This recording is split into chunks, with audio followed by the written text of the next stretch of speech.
Welcome back. This is our third in our series of how to use Excel videos, and I think the last one on Excel.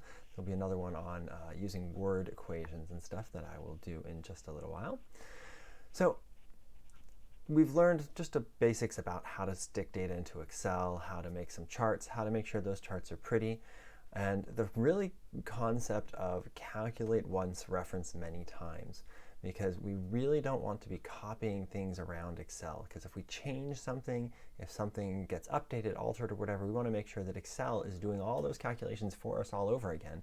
And then we don't have to remember, oh, I have to remember if I ever change this, that I have to change that. If I change this, I have to change this. And even worse, if I change this, I have to change it in 4 different places. There's no good reason to do that. If you just set up your Excel worksheets to make sure you only calculate something ever once, you never copy paste a number somewhere else and be like, I'm just going to use this number now. Always reference the calculation so that you can do it again.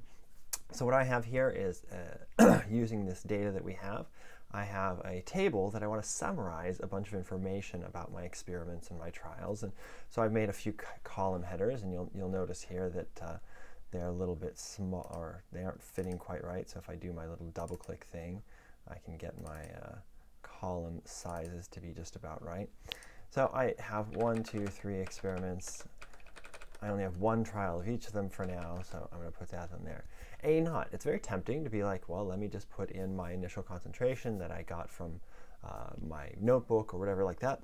But if it's in your data, go ahead and reference it in your data. So for experiment 1, trial 1, I'm going to say equals. I'm going to click over here and be like, that was my initial concentration.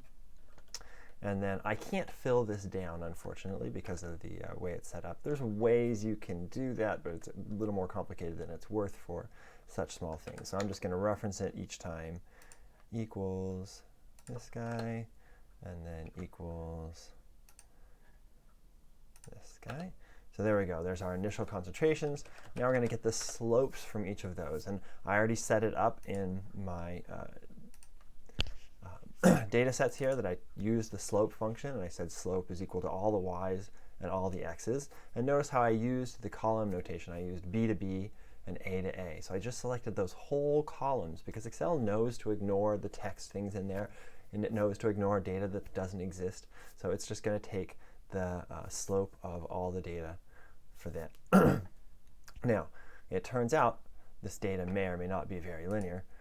In fact, it's not, so these slopes aren't very good. So if you're actually trying to do data with this, you would want to use some early data, which I can show you in just a second. But just for those of you who might be a little bit ahead, I want to make sure you're not thinking, well, Professor Clements, what if your data is not linear? It's not. I know it's not. All right, here we go. We're going to reference those slopes. And again, there are ways to automate this and do it, but we're not going to worry about that for now. So I'm just going to reference each of those slopes. The nice thing is if I click over here, I click on what I want, and I hit the enter key, the return key, it comes back to my original sheet, so I don't have to keep clicking sheets so much. We'll find as we go through our stuff that the rate is just the negative of our slope, and that one I can fill down. It's so funny, I'm just so not used to the key commands on here. That one I can fill down, and it looks something like that. Now, of course, I might want to make this a little bit prettier so that I'm not having to stare at so many digits all the time. And so I might do something like that. So now we've got our system set up so we can kind of have a summary table of all this stuff. And I'll show you later on in the Word one, when you copy this over to Word, how you can make sure that it still stays nice and pretty. All right, so there's our data. There is our summary table. Now you can see our rates are 0.05, our 0.07, and our 0.04. And so what we're going to do is we're going to be like, oh, you know what? When we did this, we didn't realize that our data was not very linear. So I'm going to go ahead and insert a plot here so you can see that this data is certainly not very linear. And what we did is we took a line, and the line fit's going to go something like that. And that's not really an accurate representation of the slope of this curve at any given time. As you'll see from the work that we do, that slope changes over time, which means the rate changes over time. So let's say we're doing the initial rate method. We only want the rate of the first 4 or 5 data points maybe. And so I want to change this slope not to include all my data, but I want to change it to include just my first few data points. So right now I've got a slope of 0.054. And if I look over here, my slope data here is 0.054. And so what I'm going to do is I'm going to change it. I'm going to say, oh, I only want to calculate from B2 to B6, let's say, and then A2 to A6. And you can type that in. You can select that with your mouse. You can select it with your keyboard, whatever is more comfortable for you. And so I do that. And now you can see my slope is much different. It's 0.15. But the nice thing is when I set all this stuff up in here, my trial data sheet now contains the currently updated slope. I don't have to remember to copy anything. I just change where I calculate something, and Excel makes sure to keep track of all the rest of it. So I can do the same thing here. And I'm actually just going to go ahead. So used to this. Okay, I'm going to go ahead and copy this formula here, just so I can paste it into different things. Oh, by the way, if you're ever in Excel and you do something and you accidentally like edit a formula or something or data, and you don't want to save whatever you just edited, besides undo, so you can hit enter and you can hit undo, you can always hit escape.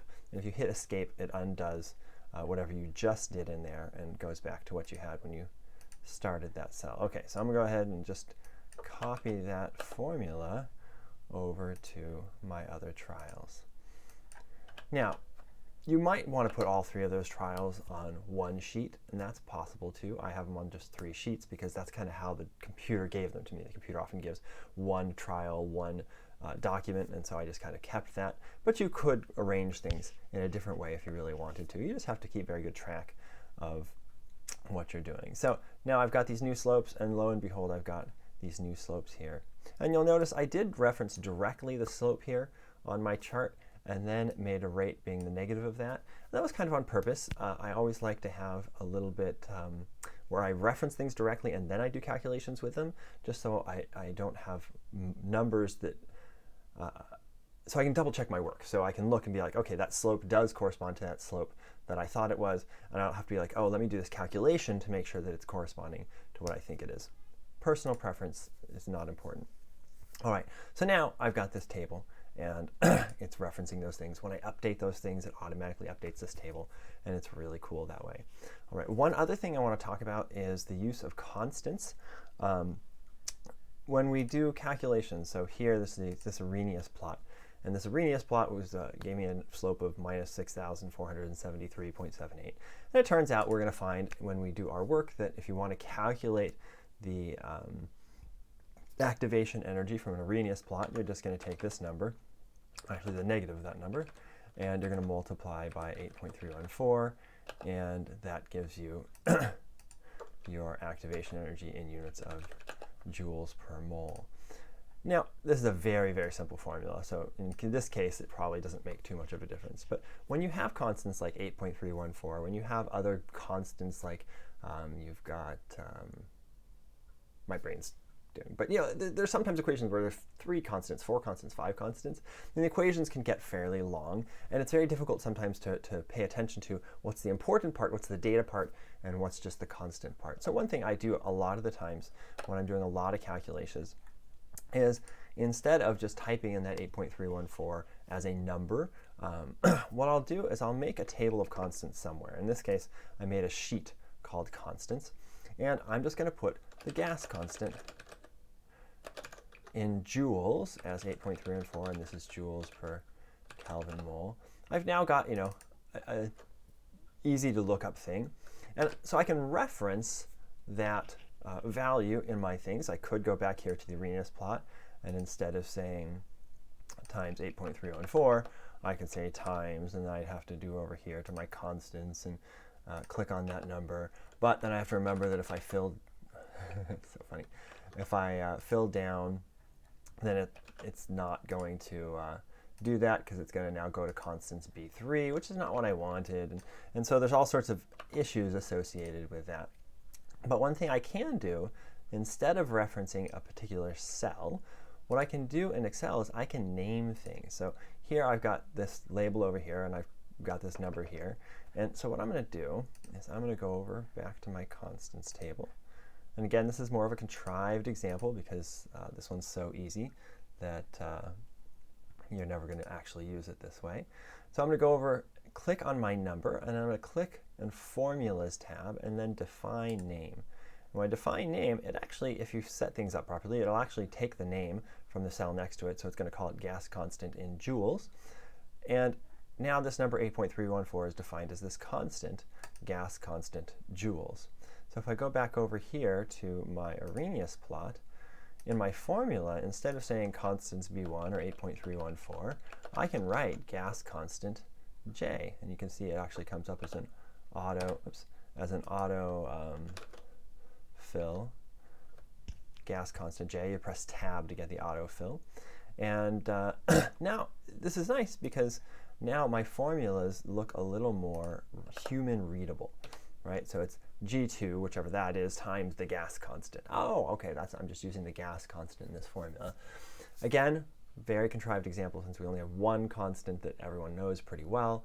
But if you've got 3, 4, 5 constants, or you're doing stuff with Beer's law, you don't have to define constants as names. You can also just define a cell as names. So if I was going to be using this slope for whatever reason for many times, and it was the Beer's law constant, or it was something else, I could name this cell, right? And if you don't have a name next to it, right, it's going to try to find one nearby. It calls it slope, but let's say I don't want it, and so I can call this Arrhenius slope.